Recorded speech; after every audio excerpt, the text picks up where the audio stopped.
Hello बच्चों, मैं सुषमा शर्मा कक्षा 10 में आज आप सबको हिंदी के गद्य खंड से पढ़ाने जा रही हूँ। मैं गद्य खंड का पाठ 1। जैसा कि आप देख रहे हैं, हमारे हिंदी में 2 खंड होते हैं, एक काव्य खंड, दूसरा गद्य खंड।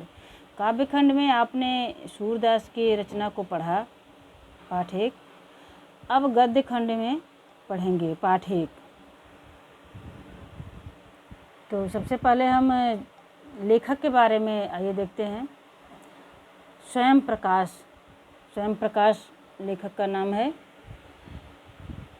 जिस पाठ का नाम है नेताजी का चश्मा। इसमें आइए पहले लेखक परिचय जान लेते हैं। कहानीकार स्वयं प्रकाश का जन्म सन 1947 में इंदौर के मध्य प्रदेश में हुआ था। उन्होंने मैकेनिकल इंजीनियरिंग में शिक्षा प्राप्त की। नौकरी के लिए वे एक औद्योगिक प्रतिष्ठान में नियुक्त होकर राजस्थान में आ गए। वर्षों तक नौकरी करने के बाद स्वैच्छिक सेवामुक्ति लेकर वे वर्तमान में भोपाल में रह रहे हैं। स्वैच्छिक यानी इच्छा से उन्होंने इस्तीफा दे करके अपना भोपाल में इस समय निवास बनाया है। आजकल वे वसुधा नामक पत्रिका के संपादक मंडल में हैं। 8वें दशक से लेकर वर्तमान तक के कहानीकारों के में स्वयं प्रकाश को अग्रणी माना जाता है। अग्रणी यानी आगे। इनके 13 कहानी संग्रह अब तक प्रकाशित हो चुके हैं। इनमें सूरज कब निकलेगा, आएंगे अच्छे दिन भी, आदमी जात का आदमी और संधान विशेष रूप से उल्लेखनीय है। इनके अलावा बीच में विनय और ईंधन उनके चर्चित उपन्यास हैं। उन्हें अब तक पहल सम्मान, बनमाली पुरस्कार, राजस्थान साहित्य अकादमी पुरस्कार आदि पुरस्कारों से पुरस्कृत किया जा चुका है। इस पाठ के बारे में थोड़ा सा बच्चों समझ लेते हैं कि इस कहानी के माध्यम से कहानीकार ने बतलाया है कि चारों ओर से घिरे भूभाग का नाम ही देश नहीं होता है। देश उसमें रहने वाले नागरिकों, नदियों, पहाड़ों, पेड़ पौधों, वनस्पतियों, पशु पक्षियों आदि से बनता है। इन सबसे प्रेम करने तथा उनकी समृद्धि के लिए प्रयास करने का नाम ही देशभक्ति है। नेताजी का चश्मा कहानी कैप्टन चश्मे वाले के माध्यम से देश के करोड़ों नागरिकों के योगदान को रेखांकित करती है, जो इस देश के निर्माण में अपने अपने तरीके से सहयोग करते हैं। बड़े ही नहीं, बच्चे भी इसमें योगदान देते हैं।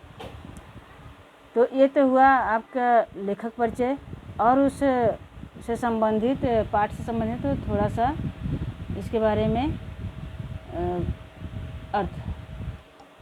अब चलिए विस्तार से इस पाठ को देखते हैं। नेताजी का चश्मा। हालदार साहब को हर 15वें दिन कंपनी के काम के सिलसिले में उस कस्बे से गुजरना पड़ता था। कस्बा बहुत बड़ा नहीं था जिसे पक्का मकान कहा जा सके, वैसे कुछ ही मकान, और जिसे बाज़ार कहा जा सके वैसा एक ही बाज़ार था। कस्बे में एक लड़कों का स्कूल, एक लड़कियों का स्कूल, एक सीमेंट का छोटा सा कारखाना, 2 ओपन एयर सिनेमाघर और 1-2 नगर पालिका भी थी। नगर पालिका थी तो कुछ न कुछ करती भी रहती थी। कभी कोई सड़क पक्की करवा दी, कभी कुछ पेशाब घर बनवा दिए, कभी कबूतरों की छत बनवा दी, तो कभी सम्मेलन करवा दिया। इसी नगर पालिका के किसी उत्साही बोर्ड के प्रशासनिक अधिकारी ने एक बार शहर के मुख्य बाजार के मुख्य चौराहे पर नेताजी सुभाष चंद्र बोस की एक संगमरमर की प्रतिमा लगवा दी। यह कहानी उसी प्रतिमा के बारे में है, बल्कि उसके भी एक छोटे से हिस्से के बारे में है। ये रूपरेखा इस कहानी की है। पूरी बात तो अब पता नहीं, लेकिन लगता है कि देश के अच्छे मूर्तिकारों की जानकारी नहीं होने और अच्छी मूर्ति की लागत अनुमान और उपलब्ध बजट से कहीं बहुत ज़्यादा होने के कारण काफ़ी समय ऊहापोह और चिट्ठी पत्री में बर्बाद हुआ होगा, और बोर्ड की शासनावधि समाप्त होने की घड़ियों में किसी स्थानीय कलाकार को ही अवसर देने का निर्णय किया होगा। और अंत में कस्बे के इकलौते हाई स्कूल के इकलौते ड्राइंग मास्टर मान लीजिए मोतीलाल जी को ही यह काम सौंप दिया होगा, जो महीने भर में मूर्ति बनाकर पटक देने का विश्वास दिला रहे थे। ये एक तरीके से व्यंग है। इस मूर्ति को देख करके लेखक ने किया है कि मूर्ति की जो डिज़ाइन बनी है, जिस तरीके से बनाया गया है, उसके ऊपर एक व्यंग किया है लेखक ने। तो जैसे कि हमने अभी इसमें पढ़ा कि इस अच्छे मूर्तिकार की जानकारी नहीं रही होगी, या तो फिर जो उसमें लागत यानी बजट जो बना होगा वो उपलब्ध नहीं रहा होगा। तो बच्चों, इस तरह से ये लेखक ने इसके मूर्ति की जो बारे में उल्लेख किया है। ये और नीचे देखते हैं कि कैसी मूर्ति बनी थी जो लेखक ने ऐसी बात बोली है, ऐसा कहा है। जैसा कि कहा जा चुका है, मूर्ति संगमरमर की थी, टोपी की नोक से कोट के दूसरे बटन तक कोई 2 फुट ऊंची, जिसे कहते हैं बस्ट, और सुंदर थी। नेताजी सुंदर लग रहे थे, कुछ मासूम और कम उम्र के। फौजी वर्दी में, जैसा कि आप सभी लोग जानते हैं, हमारे जो नेताजी सुभाष चंद्र बोस हमेशा फौजी वर्दी में हमें दिखाई दिए होंगे, हमने देखे होंगे उनको।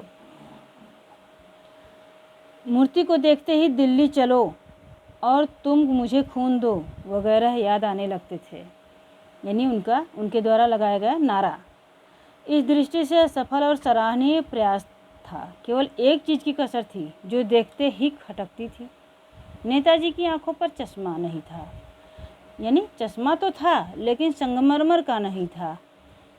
एक सामान्य और सचमुच के चश्मे का चौड़ा काला फ्रेम मूर्ति को पहना दिया गया था। हालदार साहब जब पहली बार इस कस्बे से गुजरे और चौराहे पर पान खाने रुके, तभी उन्होंने इसे लक्षित किया और उनके चेहरे पर एक कौतुक भरी मुस्कान फैली, कौतुक भरी उत्सुकता मन में आई। वाह भाई, यह आइडिया भी ठीक है। मूर्ति पत्थर की लेकिन चश्मा रियल, यानी सचमुच का। जीप कस्बा छोड़कर आगे बढ़ गई। तभी हालदार साहब इस मूर्ति के बारे में ही सोचते रहे और अंत में इस निष्कर्ष पर पहुंचे कि कुल मिलाकर कस्बे के नागरिकों का यह प्रयास सराहनीय ही कहा जाना चाहिए। महत्व मूर्ति के रंग रूप या कद का नहीं, उस भावना का है, वरना तो देशभक्ति भी आजकल मजाक की चीज़ होती जा रही है। यानी देशभक्ति भी लोग दिखावे के लिए कर रहे हैं, सचमुच का उद्गार नहीं होता, मन में भाव नहीं होता। दूसरी बार जब हालदार साहब उधर से गुजरे तो उन्हें मूर्ति में कुछ अंतर दिखाई दिया। ध्यान से देखा तो पाया कि चश्मा दूसरा है। पहले मोटे फ्रेम वाला चौकोर चश्मा था, अब तार के फ्रेम वाला गोल चश्मा है। हालदार साहब का कौतुक और बढ़ा, यानी उत्सुकता फिर बढ़ी मन में। वाह भाई, क्या आइडिया है। मूर्ति कपड़े नहीं बदल सकती लेकिन चश्मा तो बदल ही सकती है, ऐसा हालदार साहब ने मन में सोचा। तीसरी बार फिर नया चश्मा था। हालदार साहब की आदत पड़ गई, हर बार कस्बे से गुजरते समय चौराहे पर रुकना, पान खाना और मूर्ति को ध्यान से देखना। यह तुम्हारे नेताजी का चश्मा हर बार बदल कैसे जाता है? उन्होंने पूछा। पान वाले के खुद के मुंह में पान ठूसा हुआ था। उन्होंने पान वाले से ही सवाल किया था और देखा कि पान वाला तो खुद ही इतना पान मुंह में ठूसा हुआ है, नहीं भरा हुआ है। वह एक काला, मोटा और खुश मिजाज आदमी था। हालदार साहब का प्रश्न सुनकर वह आंखों ही आंखों में हंसा। उसकी तोंत थिरकी। पीछे घूमकर उसने दुकान के नीचे पान थूका और अपनी लाल काली बत्ती सी दिखाकर बोला, कैप्टन चश्मे वाला करता है। यानी उन्होंने बताया कि ये चश्मा उसके द्वारा रोज बदला जाता है। क्या करता है? हालदार साहब कुछ समझ नहीं पाए।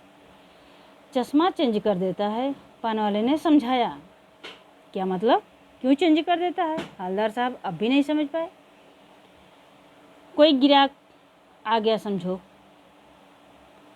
उसको चौड़े चौखट चाहिए तो कैप्टन किधर से लाएगा? तो उसको मूर्ति वाला दे दिया, उधर दूसरा बिठा दिया। उसने समझाया कि गिराक मीन्स ग्राहक आया चश्मे वाले के पास चश्मा खरीदी करने और उसे चौड़े फ्रेम वाला चाहिए, जो कि उसके पास दूसरा नहीं था। तो ये चश्मे वाले के द्वारा ही तो लगाया गया था वो चश्मा मूर्ति पर, तो उठा करके उसको ग्राहक को दे देता है और दूसरा वापस लगा देता है। अब हालदार साहब को बात कुछ कुछ समझ में आई।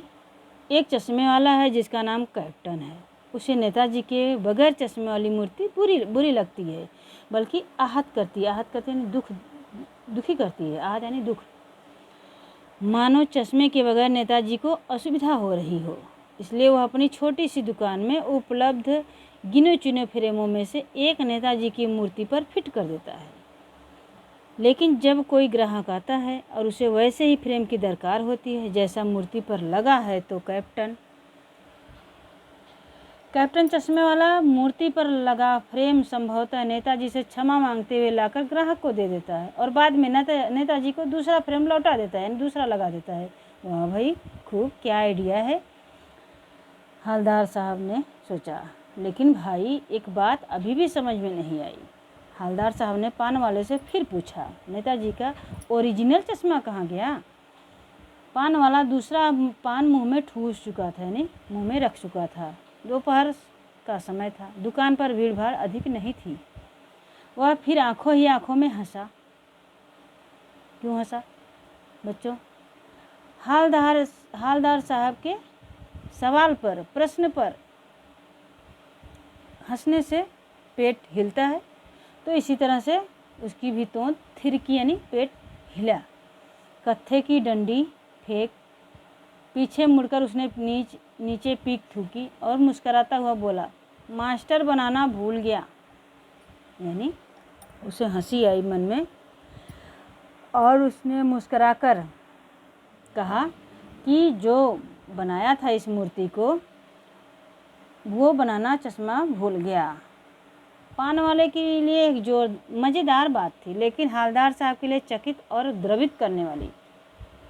हालदार साहब इस बात से प्रभावित हुए, यानी वह ठीक ही सोच रहे थे। मूर्ति के नीचे लिखा मूर्तिकार मास्टर मोतीलाल वाकई कस्बे का अध्यापक था। बेचारे ने महीने भर में मूर्ति बनाकर पटक देने का वादा कर दिया होगा, बना भी ली होगी, लेकिन पत्थर में पारदर्शी चश्मा कैसे बनाया जाए, कांच वाला, यह तय नहीं कर पाया होगा, या कोशिश की होगी और असफल रहा होगा, या बनाते बनाते कुछ और बारीकी के चक्कर में चश्मा टूट गया होगा, या पत्थर का चश्मा अलग से बनाकर फिट किया होगा और वह निकल गया होगा। उफ! यानी इस तरह से हालदार साहब अपने दिमाग में सोचते जा रहे हैं कि क्या किया होगा उसने कि चश्मा इस पर अब अस्थाई नहीं रहा। हालदार साहब को यह सब कुछ बड़ा विचित्र और कौतुक भरा लग रहा था। इन्हीं ख्यालों में खोए खोए पान के पैसे चुकाकर चश्मे वाले की देशभक्ति के समक्ष नतमस्तक होते हुए वह जीप की तरफ चले। फिर रुके, पीछे मुड़े और पान वाले के पास जाकर पूछा, क्या कैप्टन चश्मे वाला नेताजी का साथी है या आज़ाद हिंद फौज का भूतपूर्व सिपाही? उसके मन में उत्सुकता जाती है बच्चों कि चश्मे वाला जो कैप्टन नाम का है, तो क्या नेताजी का परिचित है या फिर कोई सिपाही है जो देश के प्रति भक्ति भावना दिख रही है इसके नेताजी के प्रति चश्मा लगा लगा करके।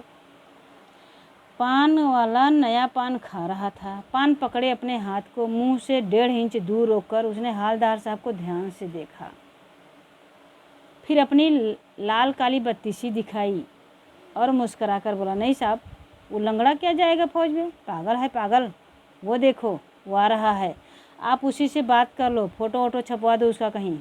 यानी पान वाले को हंसी आ गई हालदार साहब के अनेक सवालों पर। उसने कहा है कि वो लंगड़ा है बिना पैर का, वो भला देश की सेवा क्या करेगा, वो सामने ही दिख गया और उसने कहा कि उसी से पूछ लो और उसकी फ़ोटो वोटो छपवा दो कहीं, वही है। हालदार साहब को पान वाले द्वारा एक देशभक्त का इस तरह मजाक उड़ाया जाना अच्छा नहीं लगा। मुड़कर देखा तो अवाक रह गए। एक बेहद बूढ़ा मरियल सा लंगड़ा आदमी, सिर पर गांधी टोपी और आंखों पर काला चश्मा लगाए, एक हाथ में एक छोटी सी संदूकची और दूसरे हाथ में एक बांस पर टंगे बहुत से चश्मे लिए अभी अभी एक गली से निकला था और अब एक बंद दुकान के सहारे अपना बांस टिका रहा था। तो इस बेचारे की दुकान भी नहीं, फेरी लगाता है। हवलदार साहब चक्कर में पड़ गए। पूछना चाहते थे, इसे कैप्टन क्यों कहते हैं? क्या यही इसका वास्तविक नाम है? लेकिन पान वाले ने साफ बता दिया था कि अब वो इस बारे में और बात करने को तैयार नहीं। ड्राइवर भी बेचैन हो रहा था। तो बच्चों, पान वाला ज़्यादा उत्सुक नहीं था अपने आगे की बात बताने को। हवलदार साहब मन में सोचते ही रह गए कि इसे कैप्टन क्यों कहते हैं, और जो पान वाले ने उसका मजाक उड़ाया था लंगड़ा कह करके, उस देशभक्ति की भावना को, ये भी हवलदार साहब को पसंद नहीं आई थी।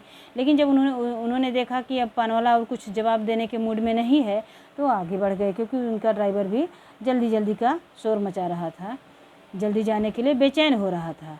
तो इस तरह से बच्चों, हम अगले वीडियो में आगे का भाग आपको पढ़ाएंगे। इतना तक आपको आशा करती हूँ कि बहुत अच्छा लगा है, इंटरेस्टिंग विषय है ये। इस पाठ में अच्छा लगा होगा आपको। धन्यवाद।